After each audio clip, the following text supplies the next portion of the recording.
काश मैंने थोड़ी सी मेहनत कर ली होती।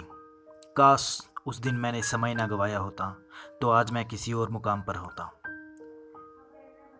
दोस्तों, क्या आपको भी ऐसा लगता है कि किस्मत और मेहनत एक ही चीज़ है या दोनों अलग अलग चीज़?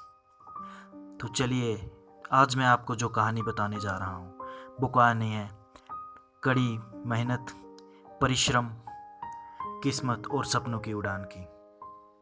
और परिश्रम करते वक्त जो पीड़ा सहन होती है, एक पीड़ा की कहानी। नमस्कार दोस्तों, मैं मोहित खरोटिया, आपका होस्ट एंड दोस्त, टर्न ऑन हिस्ट्री में आपका स्वागत करता हूं। तो कहानी में आगे बढ़ने से पहले चैनल को सब्सक्राइब कर दें और बेल आइकन को प्रेस कर दें। दोस्तों, बहुत प्राचीन समय की बात है। किसी एक गांव में एक मूर्तिकार रहता था। मूर्तिकार अपनी कला में इतना निपुण था कि उसने अपनी मेहनत और लगन से एक मुकाम हासिल कर लिया था कि वो एक ही दिन में किसी भी देवी देवता की मूर्ति बना सकता था। पास ही के गांव में एक जमींदार था जिसने गांव में ऐलान किया था कि वो शिवरात्रि से एक दिन पहले शिव की बहुत बड़ी महिमा या मूर्ति वहां पे स्थापित करेगा। लेकिन शिवरात्रि नज़दीक आ रही थी और उसे कोई मूर्तिकार नहीं मिल रहा था। तो साथ के गांव में इस मूर्तिकार को संदेशा भेजा गया कि वो जल्द से जल्द गांव में आए और शिव की मूर्ति का निर्माण करे। तो मूर्तिकार दूसरे गांव में जाने की तैयारी में जुट गया। दूसरे गांव में पहुंचने से पहले एक जंगल आता था। तो मूर्तिकार जंगल से गुजर ही रहा था कि उसे लाल पत्थर दिखाई दिया। मूर्तिकार ने अपना छैनी हथौड़ा उठाया और लाल पत्थर पर वार करने लगा।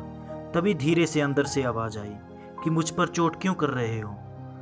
तुम मुझे यहाँ पे क्यों नहीं जीने दे रहे? तो मूर्तिकार ने पत्थर को समझाया कि यहाँ पे तुम्हारी कोई वैल्यू नहीं है। तुम्हें अगर मैं मूर्ति का रूप दे दूंगा तो तुम एक मंदिर में स्थापित किए जाओगे, तुम्हारी देखभाल की जाएगी, पुजारी दिन रात तुम्हारी देखरेख में लगे रहेंगे और लोग दूर दूर से तुम्हारे दर्शन के लिए आएंगे। लेकिन लाल पत्थर पर एक ना चली और लाल पत्थर ने कहा कि तुम यहाँ से चले जाओ और मैं जिस हाल में हूँ मुझे उसी हाल में पड़ने दो। मूर्तिकार ने अपना छैनी हथौड़ा उठाया और आगे निकल पड़ा। अभी गांव में पहुंचने ही वाला था कि उसे एक नीला पत्थर दिखाई दिया। तो उसने सोचा क्यों ना अभी समय बचा है तो मैं इसी से शिव की मूर्ति बना लूं। और वो छैनी हथौड़े से उस पत्थर पर चोट करने लगा। ऐसे ही धीरे धीरे करते उसने एक ही दिन में शिव की मूर्ति बना दी और वो गांव में चला गया। गांव में जब जमींदार के पास पहुंचा तो जमींदार ने कहा कि जल्द से जल्द शिव की मूर्ति का निर्माण करवाओ, क्योंकि शिवरात्रि नज़दीक आ रही है, कुछ ही दिन बचे हैं और मुझे मंदिर की स्थापना करवानी है। मैंने पूरे गांव में वचन दिया है, ऐलान किया है कि मैं शिवरात्रि से एक दिन पहले शिव मंदिर का निर्माण कराऊंगा और सबसे बड़ी मूर्ति यहाँ पे रखूंगा। तो उस मूर्तिकार ने कहा कि प्रिय, जिस मूर्ति को आप बनवाना चाहते हैं वो मैंने अभी बना दी है। अभी मैं जंगल से आ ही रहा था कि वहाँ पे एक नीले पत्थर पर मैंने मूर्ति बना दी है। आप चाहें तो हम उस मूर्ति को भी मंदिर में स्थापित कर सकते हैं। तो उस जमींदार ने कुछ लोगों को भेजा और वो उस पत्थर को उठा के ले आए। जब वो पत्थर मंदिर के पास रखा गया तो वो इतना भव्य और सुंदर बना था कि जमींदार सोचने लगा कि काश हमारे गांव में भी ऐसा मूर्तिकार होता तो मुझे इतनी चिंता ना होती।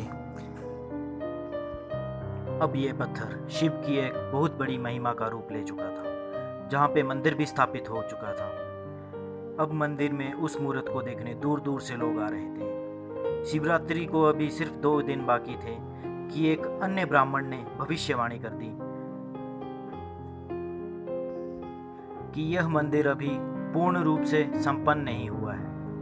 शिव की महिमा के पांव के नीचे लाल पत्थर रखेंगे ताकि जो भी लोग यहाँ पर दर्शन के लिए आए वो नारियल उस लाल पत्थर पर फोड़ें, तभी ये मंदिर पूर्ण रूप से संपन्न होगा।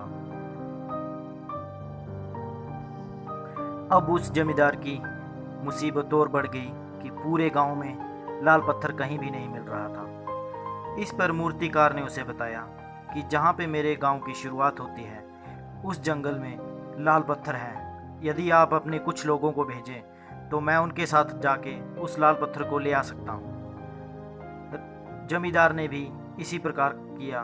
उसने कुछ लोगों को भेज दिया और मूर्तिकार उस लाल पत्थर को वहाँ से उठाकर ले आया और अब शिव की मूर्ति के नीचे वो लाल पत्थर रख दिया। जो भी दर्शन के लिए आता वो उस लाल पत्थर पर नारियल तोड़ता था। अब मंदिर बन चुका था, शिवरात्रि हो चुकी थी। अब समय आ चुका था कि मूर्तिकार अपने गांव में वापस जा सके, लेकिन उसने सोचा क्यों ना मैं मंदिर के दर्शन करता जाऊं। तो मूर्तिकार जैसे ही मंदिर में गया, वहाँ पे उसने शिव की महिमा के चरण छुए और नारियल तोड़ दिया लाल पत्थर पे। तो इस पर लाल पत्थर ने कहा कि ऐसा क्यों है कि सभी इस पत्थर की पूजा करते हैं और मेरे सिर पर नारियल तोड़ देते हैं, मुझे पीड़ा होती है। तो इस पर मूर्तिकार ने कहा कि ये पीड़ा उस पीड़ा से बढ़कर नहीं है जो तुम्हें मूर्ति बनाने में हो रही थी। तुम्हें उस दिन बहुत पीड़ा हो रही थी, इसलिए आज तुम इस जगह पर हो। उस नीले पत्थर को देखो, उसे भी तो मैंने मूर्ति बनाया है।